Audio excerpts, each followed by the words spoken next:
My name is Hawk and welcome to my kitchen. I'm going to be trying to do some desserts and maybe a little bit of bread today. And weather permitting, I'm even going to try to roast a few peanuts here today. I'm going to go ahead and start prepping this stuff out. Some of it I have already prepped out. What I have here is basically a dough ball. This is going to be bread. Now what I do here, I'll show you. I'm going to make another dough ball, but I wanted to go ahead and have this prepped out so it wouldn't take as long. I wouldn't have to wait here till a loaf of bread come to. So anyway, what I want to do here is I'm just kind of rolling this thing out into a cylinder. And what I'm going to do is I'm just going to start pinching off pieces of this and rolling it up in a ball and setting it in this Dutch oven. Now, I'm cooking on coals today, and I should get about 20 of these balls if I do it right.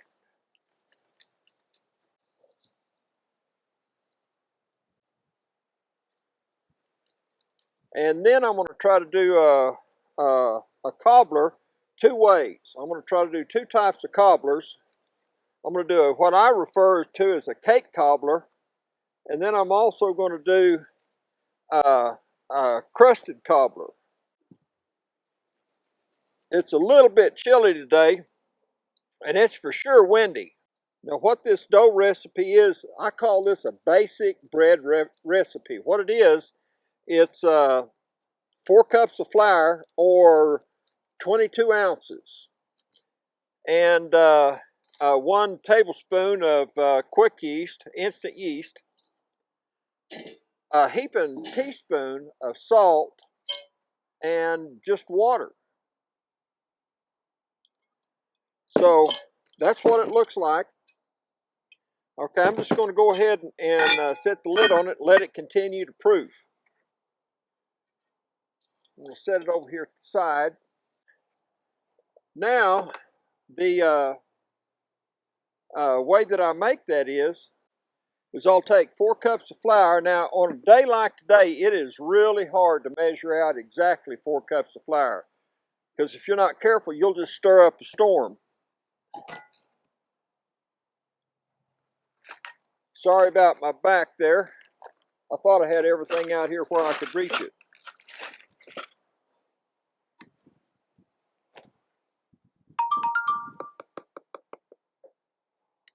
There's 1, 2, 3, 4.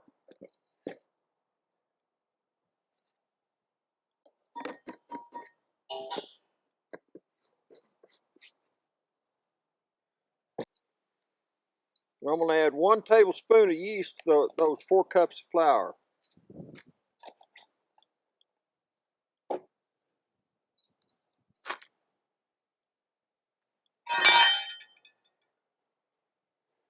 And I'm going to add right at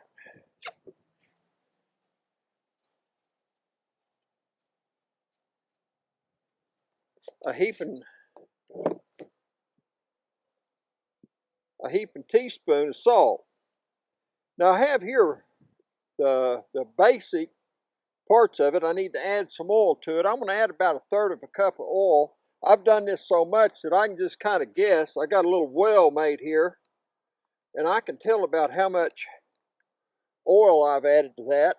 And you can use any kind of vegetable oil that you want, but I primarily use peanut oil. And if you wanted to add a little bit of sugar, you could do that right now too. So I'm going to go ahead and add a little sugar just to help that yeast a little bit. So now all I need is to add a little bit of water. Now it's cold out here today, and if I wanted this quick, I'd have to add some warm water to it. But I think I'm just going to go ahead and add cold water to it.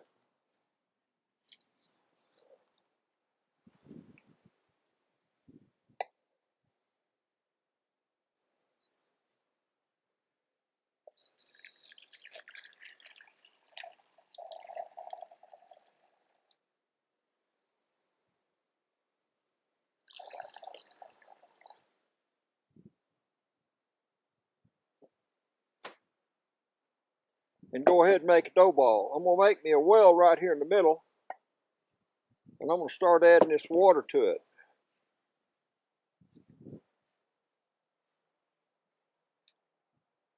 There ain't, unless you've got a mixer, the only way to get this done is just get in there and get it done.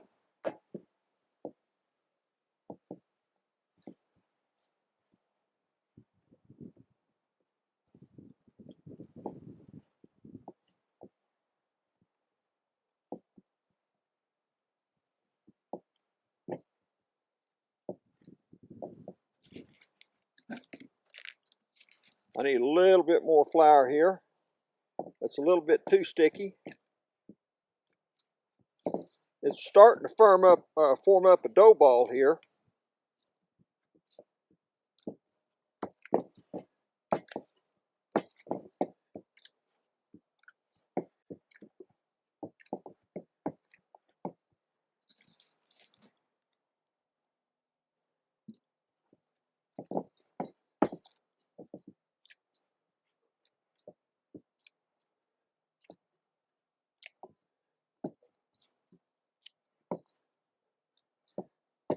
Now I'm not going to bring this to a complete, because you gotta knead this about 10 minutes to get that dough ball. But as you can see, it is starting to make a nice dough ball.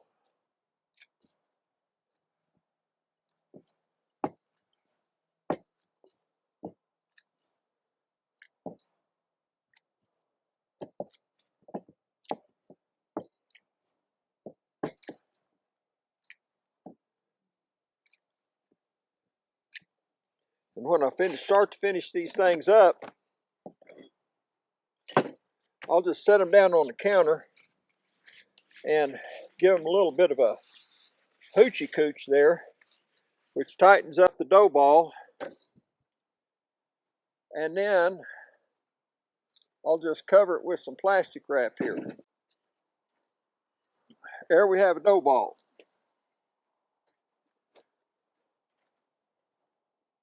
Now, I'm going to make what I refer to as a cake cobbler dough. Now, in that, we're going to cook all these in Dutch ovens, but I use these cake pans. We call them liners. And by using liners, what that enables us to do is to keep our Dutch ovens hot, and we can just rotate these pans instead of cooking directly in there, which we'd have to stop, clean the Dutch oven between everything that we do. Now here, I'm going to use self-rising flour.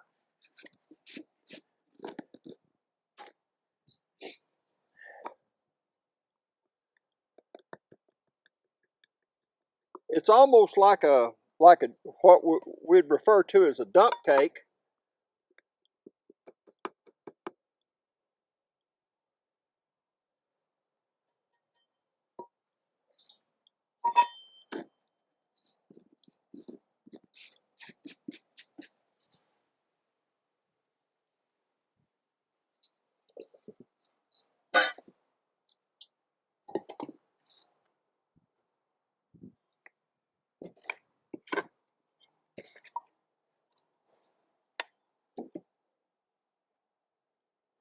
Okay.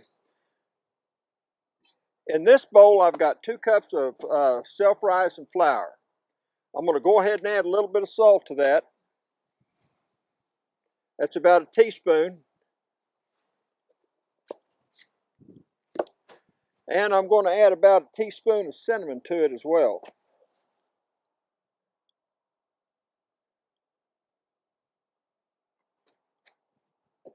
Now, I'm going to add some butter to this sugar, and I'm going to get rough with it a little bit like I did that dough ball. It's chilly today, so even after leaving this set out for quite a while, it's still pretty thick. So the only way to deal with it is just to get a little rough with it.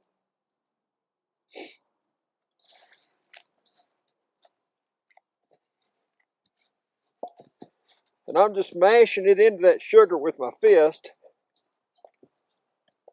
and it'll eventually start to come together.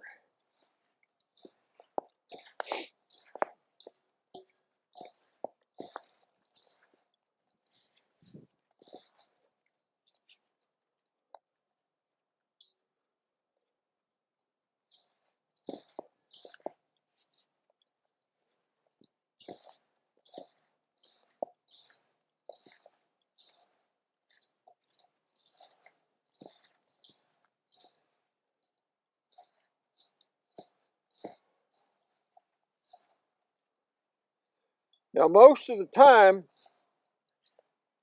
I'm kind of an outlaw, and I break all the rules. I'll bring a generator and a mixer, and I'll do this with a mixer instead of doing it by hand. But I wanted everybody to be able to see what I'm talking about.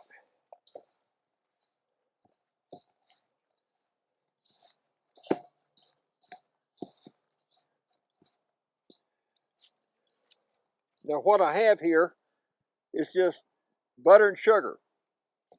Okay, now I'm going to add a little bit of almond extract to this. That's about a teaspoon. And I'm also going to add a little bit of vanilla.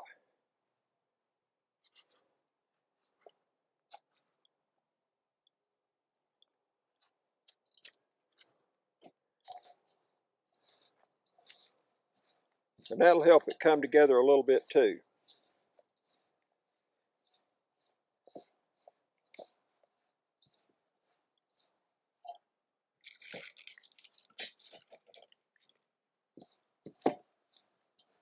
Okay, I'm going to add this flour mixture to that. I'm just going to dump it all in there, stir it up a little bit, get some more water.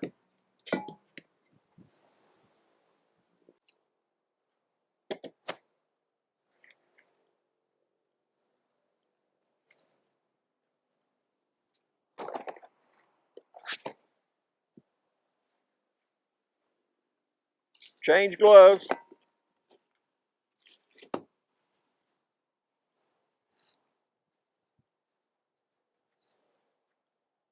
Start again.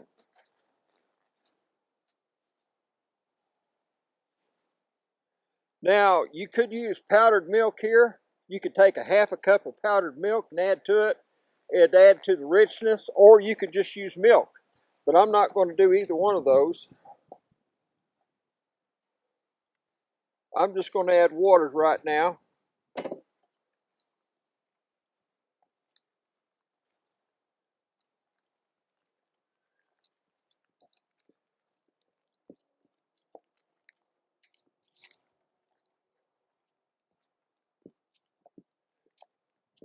And what I got here is something that resembles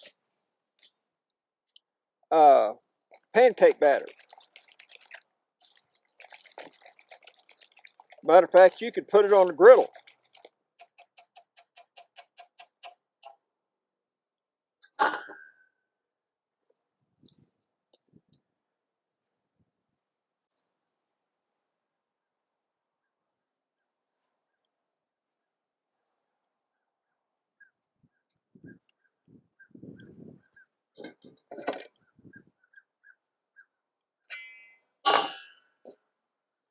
I'm going to grease this pan a little bit.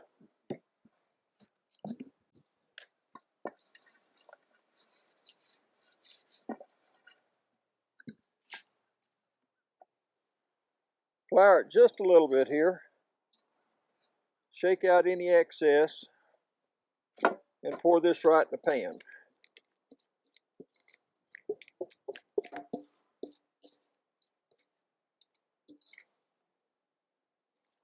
Jimmy will eat just about anything, including flour.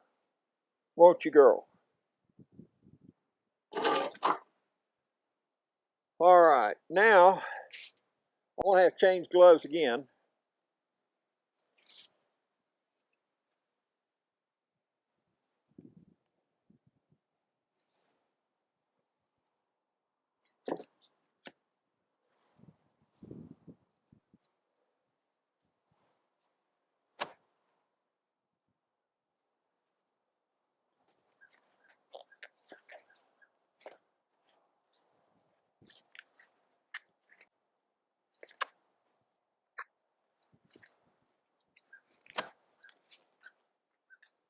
Okay, I have here a quart jar of pears that I canned earlier this year. We had a real good bumper crop of pears.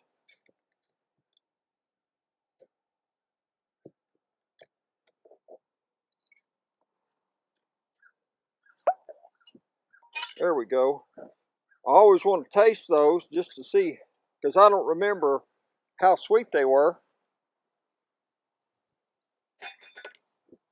Those are really, really good, but they do need a little sugar. And as you notice, I'm pouring this in there, liquid and all. I got a little bit of a cinnamon stick in there and a couple of cloves. I'm going to pick them out. Now, what'll happen is this batter, because I didn't add any eggs to it, it'll cook right straight up through that.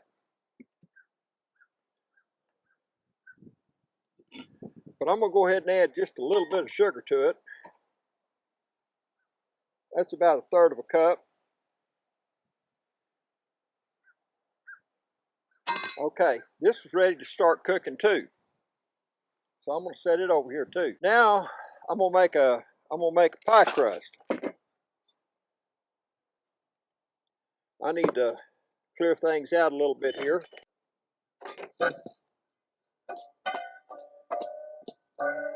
I'm going to take 3 cups of flour.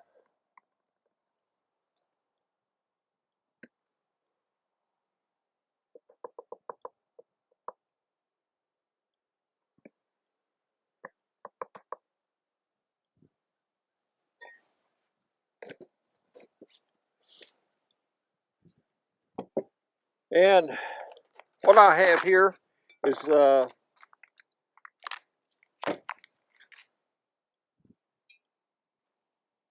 pork lard. You could use Crisco, but I prefer pork lard over anything that's hydrogenated. And I'm going to take a whole cup of this pork lard and add to that flour.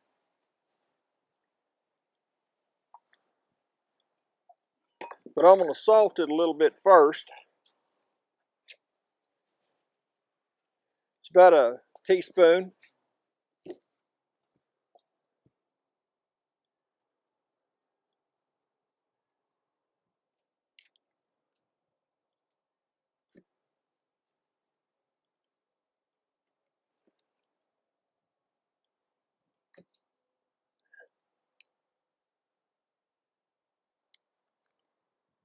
You could use butter, but you'd have to use a little bit more butter because butter is not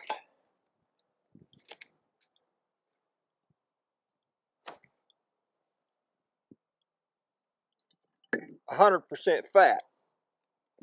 European butter has more fat content to it than ours does. And what I have here is a pastry blender cutter, and I'm just cutting this fat into this flour. And at some point in time here, in a very short period of time, it's going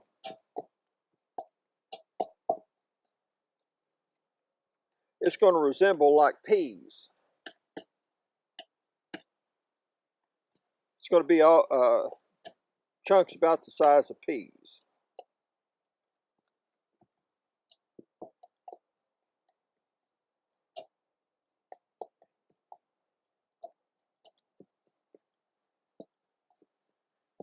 Okay, that's perfect right there. And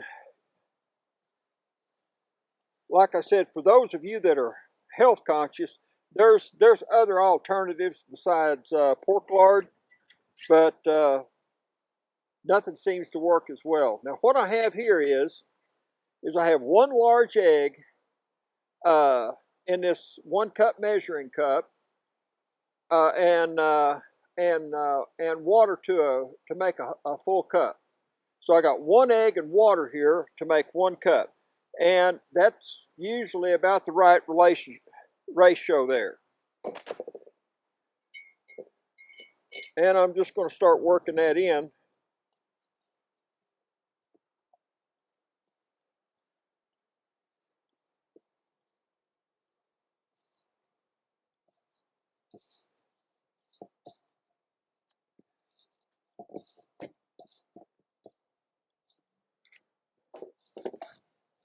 Okay. I'm going to add a little bit of flour to my board here, which is probably just promptly going to blow away.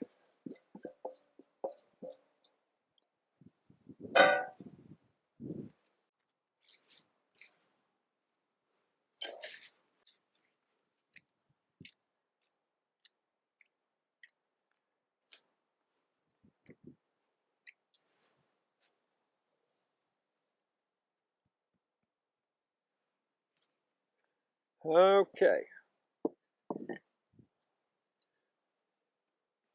Actually, I think I'm going to half this in half. I'm just going to kind of guess at what's half. I'll take the biggest half and start working it now.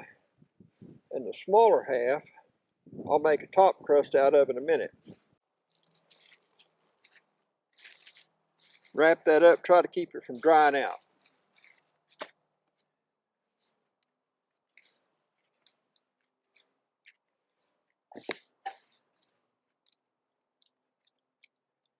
Now normally I'd let this rest for just a little bit, but I'm going to go ahead and roll this out. And as you can see, it's a nice soft dough. It rolls out really good.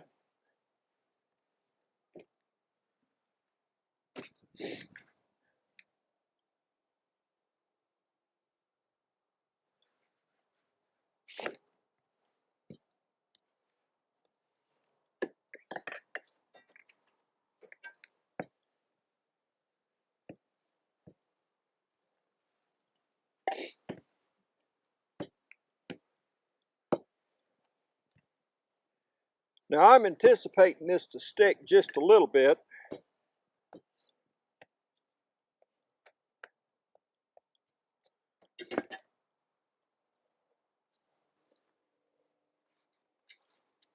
But I have a cure for it.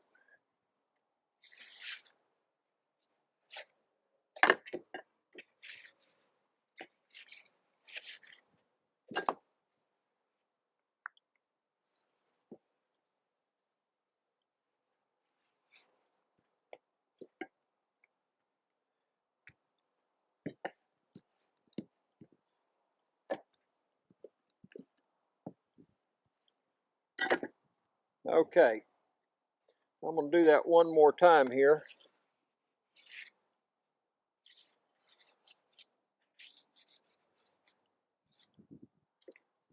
I'm going to try to flip this up here.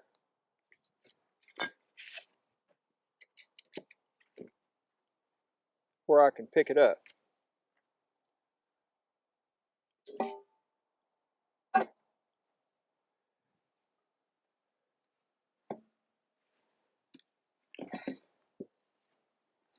Got a leaf in my pan. I bet most of y'all have never had a leaf blow in your pan before. But when you're cooking outdoors, you get all kinds of stuff.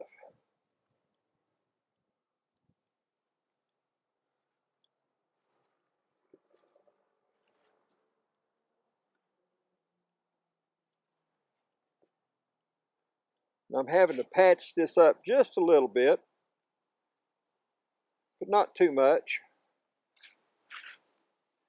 like I said in a earlier, my cowboys don't care anything at all about how pretty it is, but they do care about how it tastes. And this is a very, very rich crust.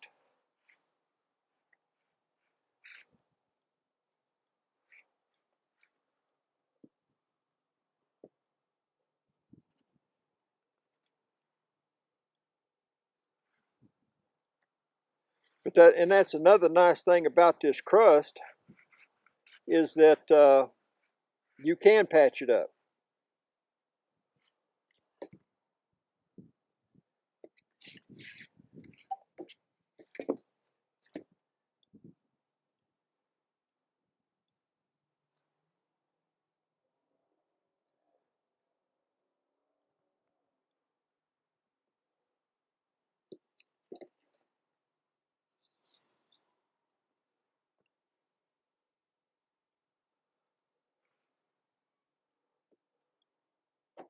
All right, I got 2 cans of cherry pie filling. Now, I caution people about this cherry pie filling. You know, we have a tendency to assume that all these cherries are all pitted, but it has been my experience that very often you'll have one that's not.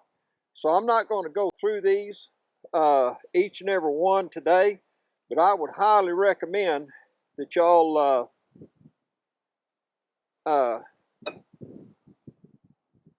go through your cherries, because it's almost inevitable that in every can there'll be one that still has a pit in it. So if you're eating it yourself, that's one thing. But if you're serving it to other people, that's something totally different. Okay, now I'm going to clear this board just a little bit. And I'm trying to run through this pretty fast.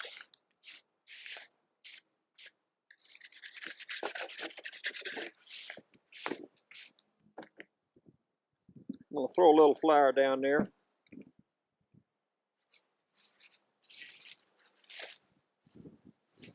And that second half of that dough ball, I'm going to put out there. Give it a little bit of a hoochie cooch. Start flattening it out and rounding up the surfaces, or the edges a little bit.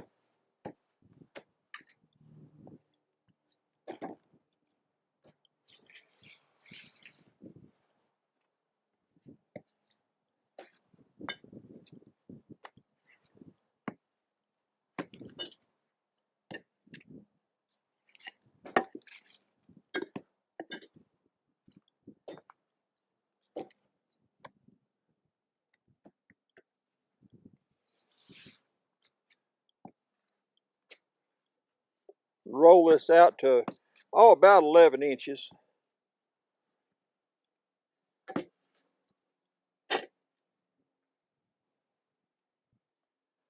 And you want to see there what that looks like?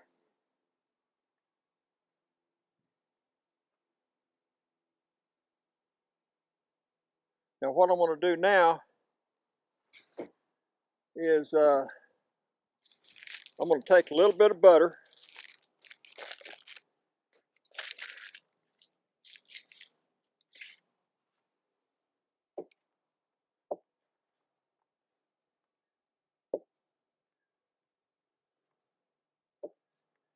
take this Texas paring knife of mine, cut it up a little bit,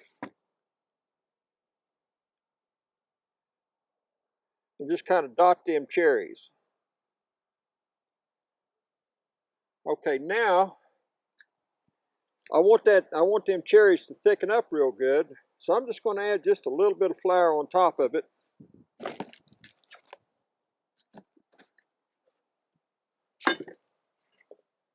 And now I'm going to add this other crust.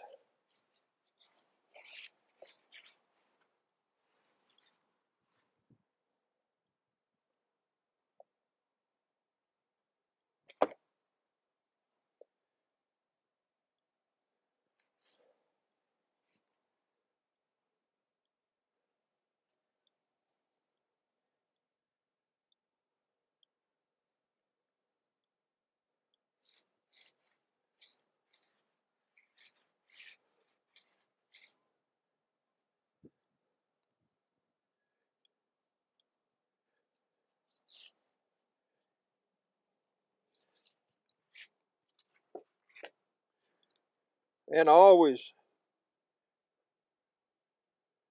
carve me a little tree in here.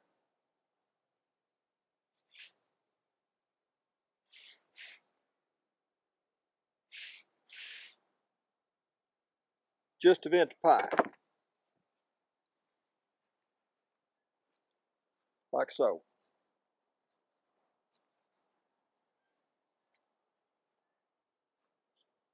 So with this, we're ready to start cooking. And I'm going to trade gloves one more time. Now, those things that we just prepped out, I'm gonna cook them with coals. It's going to be a little bit difficult today because the wind is up. It's probably blowing 20, maybe gusting a little higher than that. But what I have here is I got a little fire here where I've burnt some wood down to coals, and they are just absolutely perfect right now.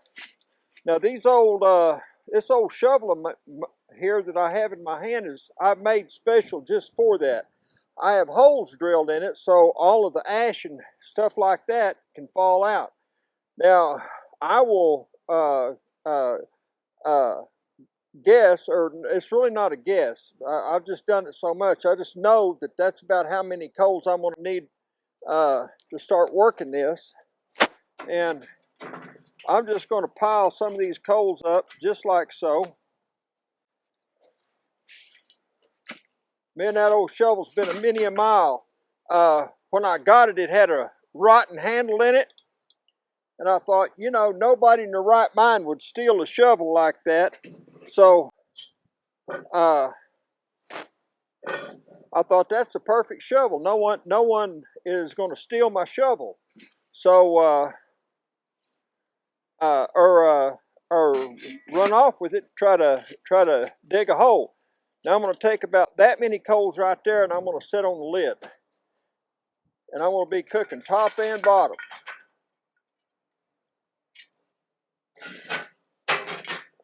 I spilt a few there. I'll pick them up, put them back on there. Spread them out real good. That wind on there, you can see that glowing red real easy.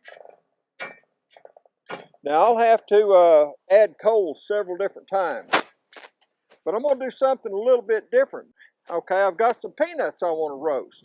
Now I've had these peanuts for quite a while. One of my buddies gave them to me. Now I'm going to set that little contraption on there like that. And I'm going to set this skillet on top of that.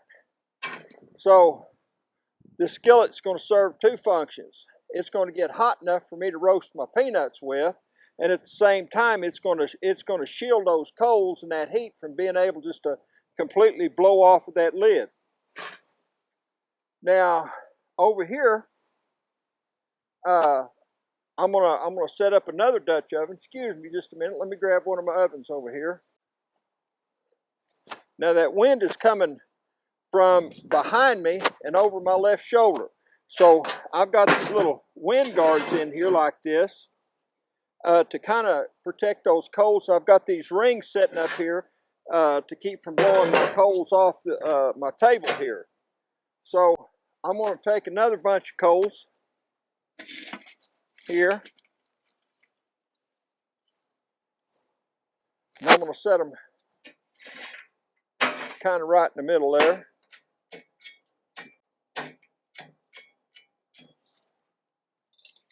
And I'll set that at Lodge Dutch oven right there. Now, this pot right here is a Chinese pot.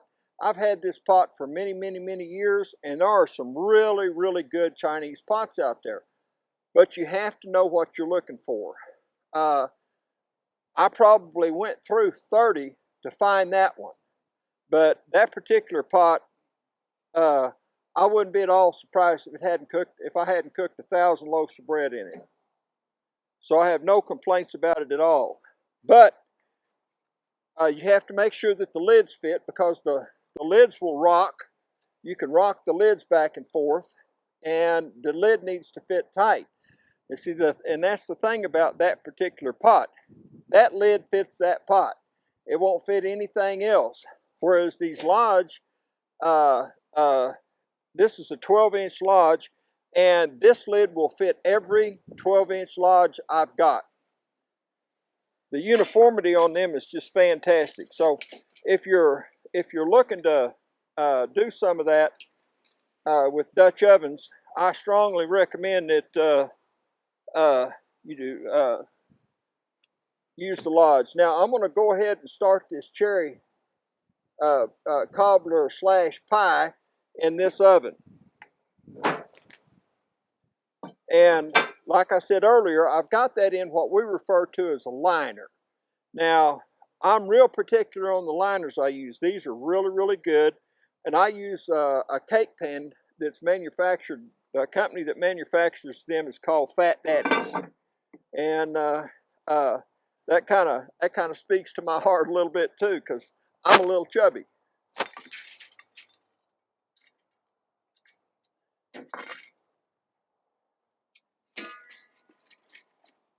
I've heard it said that you probably ought not trust a chef that ain't a little chubby. All right. Now, I have another Dutch oven over here. I'm going to go ahead and set on top of that.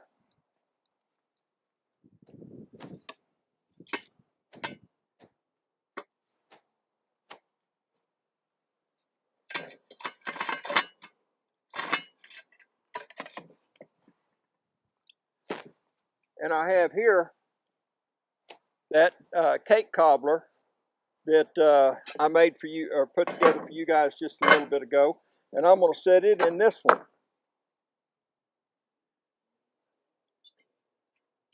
And I'll set the lid on that and get us some more coals here.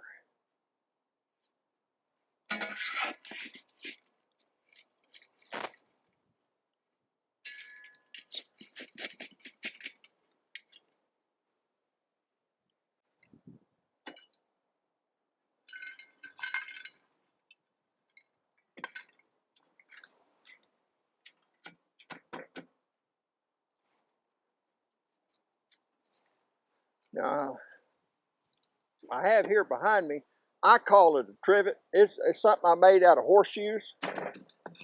I'm going to set that on top of there.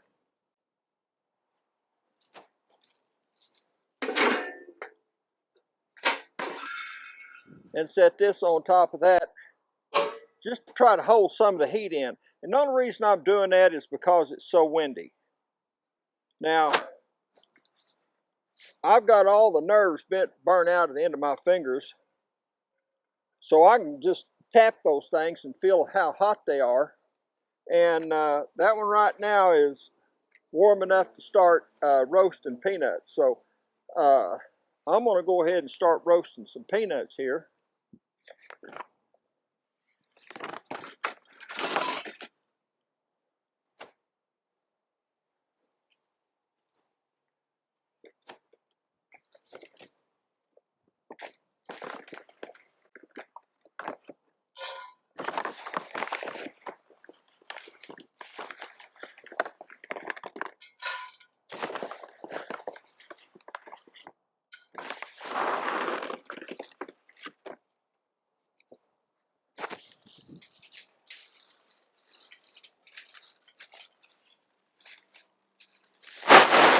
I know I got a hole torn in that sack somewhere.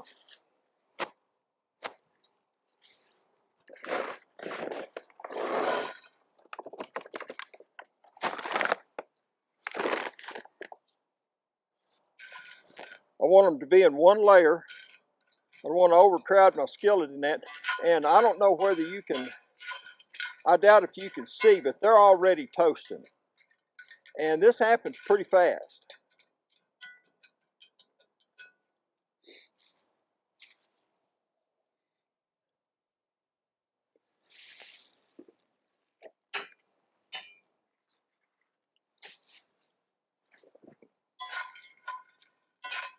You start to see a few little brown spots like right there.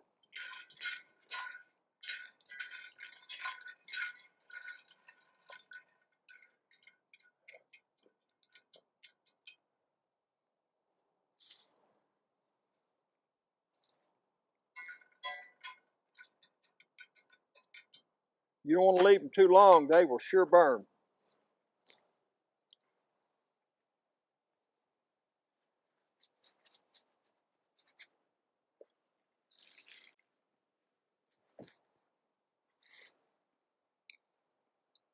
In case you ain't figured out, I like peanuts. I need to turn that skillet or that Dutch oven.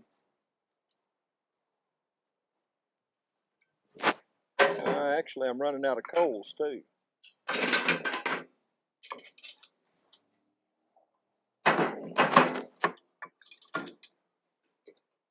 I can tell it's a little bit hot on the bottom and a little cool on the top.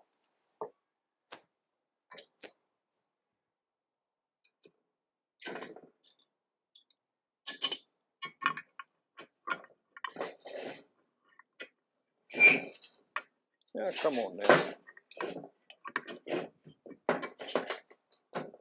Well, you're going to be tight, aren't you? Darn Chinese pot. That's my fault.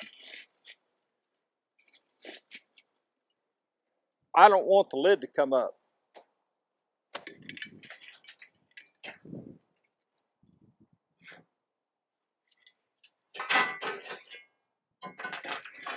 As tough as my fingers are, they're not tough enough to reach over and pick that up.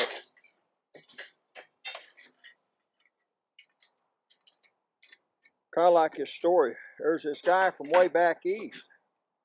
He's going west and trying to learn the cowboy trade and stuff, and he's hanging out this blacksmith shop and watching this blacksmith make horseshoes. And the blacksmith just set a horseshoe down there that he'd been hammering on, and this guy walks over and picks it up and tosses it down real quick. Well, that blacksmith, he thought, He said, was that hot? And he says, no, that wasn't a bit hot. It just don't take me long to look at a horseshoe. So that was kind of how I am about picking up one of those lumps of charcoal. Just don't take me long to look at one. Well, the reason I got this pan, I went ahead and pulled those peanuts out and transferred them over to another oven that I've got going over here behind me. But I'm still leaving this skillet on here because it's so windy today. You can tell by my beard that it's probably blowing 20 miles an hour, which is not uncommon for Oklahoma. But by this lid being on here, it holds that heat in there. It makes it really, really difficult for that wind just to sweep across it. It does two things when that happens. When that wind blows across it, it causes those coals that the air gets to get extremely hot. So it goes from extremely hot to extremely cold. Well, as you noticed earlier, I kept changing gloves. Well, the truth of the matter is your hands are your best tools, and it works a whole lot better for me just to get in there with my hands and get something done. But when I go from one project to the next, I always need to change gloves. And besides that, if I've touched something or handled something that I didn't know was clean, I'm going to go ahead and change gloves and put on a fresh pair of gloves, because I am cooking for other people as a general rule. Although today I'm probably just cooking for myself and maybe just a few others. Most of the time when I cook, I'm cooking in huge pots. And over here to my right, there's some things over there that probably don't make much sense. I don't think you can see them here, but they're called volcanoes. And I build fires in them, and it's kind of like a pot-bellied stove, because I'll build a big fire in that, and it helps me to control my coals just like what I'm doing here. The wind can't blow across my coals, and I take these great big pots that hold like 30 gallons and put on those, and I can cook 30 gallons of beans at a time, or 30 gallons of stew, or 30 gallons of chili, or just whatever it's called for. I'm going to look for that bag of peanut butter, but I bet Rose's dogs. We had 6 dogs in the house for about a week. Yeah. Over their 50th anniversary. Yeah. Down at Disney. Uh-huh.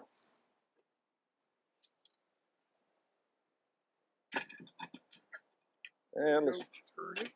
yeah, I'm going to turn the pot. I'm going to set this one off.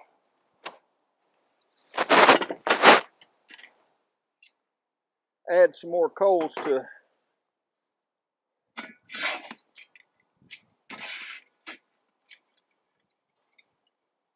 by giving it a shake, I shake all that little stuff out.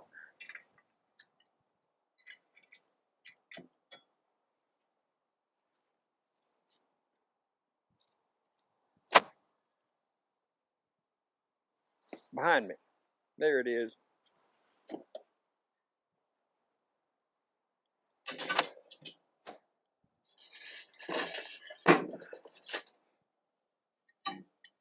Turn that a quarter turn that way.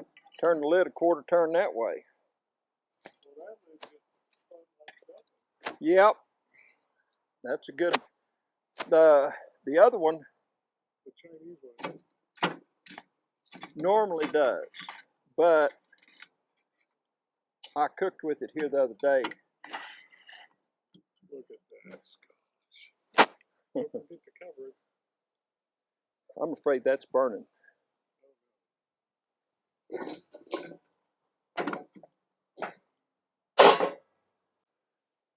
All right, let's see what we got here. I'm going to go ahead and pull these lids off.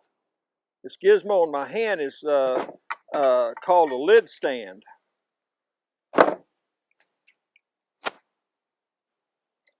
It's primarily, if you don't have a good place to set your lid down, primarily designed just for that.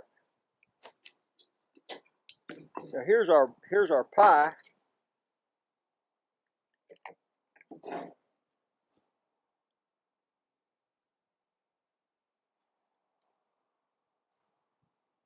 Got a little warm on top.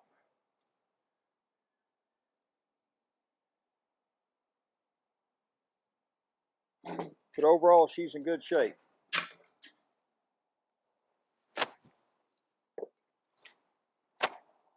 And over here, I've got that other cobbler, and it's still bubbling.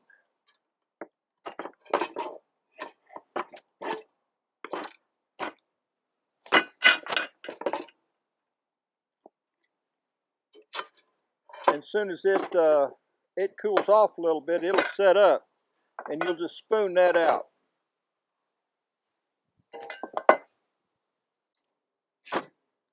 I'm going to turn this bread out on this towel.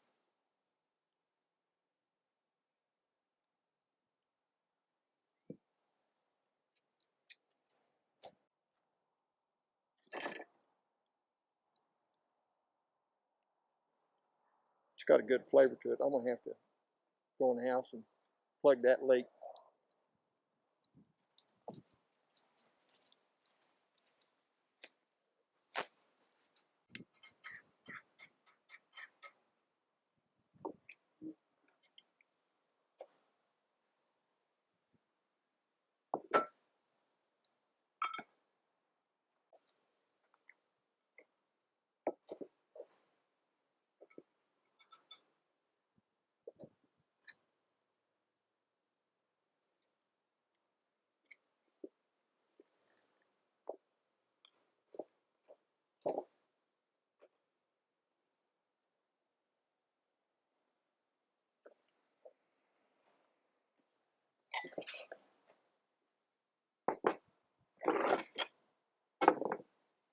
Once again, my name is Hawk, and thank you for joining me in my kitchen today. And I hope to, the next time I do this, I think I'm going to try to do some beans and maybe 2 or 3 other things, but for sure beans. So thank you once again for joining me. Have a good week.